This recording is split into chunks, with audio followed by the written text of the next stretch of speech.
Mohamed Bazoum, nouveau président du Niger.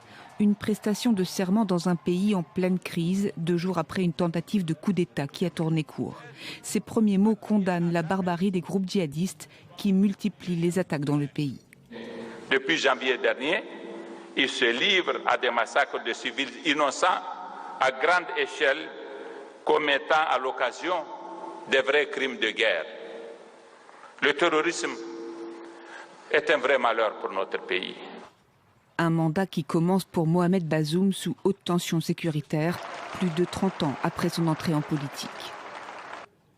Professeur de philosophie issu d'une tribu ultra-minoritaire, les Ouled Slimane, Bazoum s'est très tôt allié à Mamadou Issoufou, le président sortant, il y a près de 30 ans.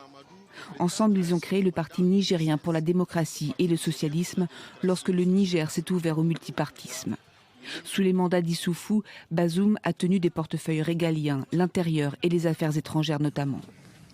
En 2019, c'est lui que le parti au pouvoir choisit comme candidat pour l'élection présidentielle. Une succession autant qu'une transition démocratique, une première dans le pays. En tant que successeur du président Issoufou, Mohamed Bazoum entend poursuivre les mêmes politiques, notamment dans la lutte contre l'extrême pauvreté dont souffrent 40% des habitants. Le dossier sécuritaire devrait donc être l'autre pilier du programme du nouveau président.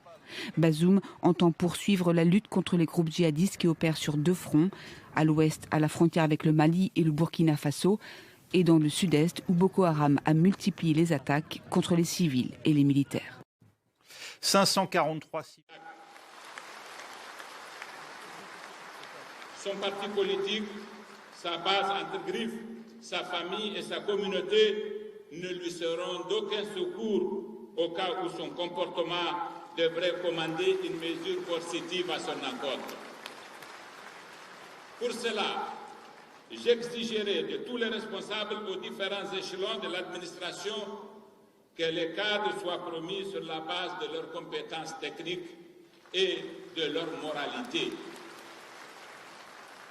Le deuxième grand problème de notre gouvernance réside dans la prévalence de pratiques de concussion et de corruption au sein de l'administration. La corruption prend diverses formes: pots de vin vulgaires, surfacturation, dépenses inopportunes, commandes fictives, commandes partiellement livrées, etc. De telles pratiques ont cours malgré tous les dispositifs administratifs et juridiques mis en place pour les prévenir et les punir. C'est pourquoi la meilleure façon de lutter contre la corruption est de sévir contre ceux qui s'en rendent coupables. Mon credo sera de miser principalement sur la pédagogie de l'exemple en ne tolérant d'aucune façon le principe de l'impunité. Ainsi, je serai implacable contre les délinquants parce que j'ai conscience du tort que porte la corruption au développement du pays.